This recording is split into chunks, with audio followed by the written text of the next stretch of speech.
મુન્દ્રામાં પાણીનો બગાડ યથાવત. વિશ્વ જળ દિવસની ઉજવણી વચ્ચે રહેણાંક વિસ્તારમાં લાખો લીટર પાણી વેડફાઈ રહ્યું. આજે સમગ્ર વિશ્વમાં વર્લ્ડ વોટર ડેની ઉજવણી કરવામાં આવી રહી છે.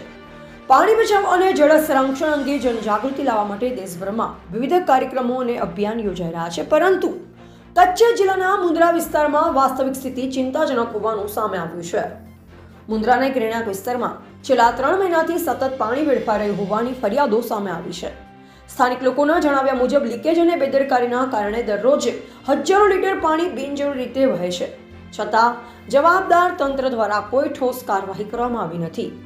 કેન્દ્ર સરકાર દ્વારા શરૂ કરાયેલ જલ જીવન મિશન જેવા મહત્વપૂર્ણ પ્રોજેક્ટનો હેતુ દરેક ઘરમાં સ્વચ્છ પાણી પહોંચાડવાનો છે. પરંતુ મુન્દ્રાની હાલત જોતા યોજનાનો અમલ પ્રશ્નચિહ્ન હેઠળ આવી રહ્યો છે. આ મુદ્દે સમાજસેવક અબ્દુલ મજીદ સમાએ પોતાની યાદીમાં જણાવ્યું કે કંથની અને કરણી વચ્ચે ખૂબ મોટું અંતર છે. એક તરફ પાણી બચાવના અભિયાનની વાતો તો થાય છે, પરંતુ બીજી તરફ અહીં પાણીનો ખુલ્લેઆમ બગાડ થઈ રહ્યો છે.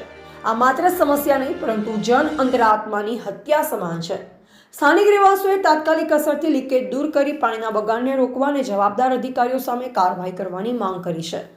વિશ્વ જળ દિવસની ઉજવણી વચ્ચે મુન્દ્રાની આ પરિસ્થિતિ તંત્ર માટે ચિંતાનો વિષય બની છે. રિપોર્ટર ગોવિંદ માતંગ, નિરોણા.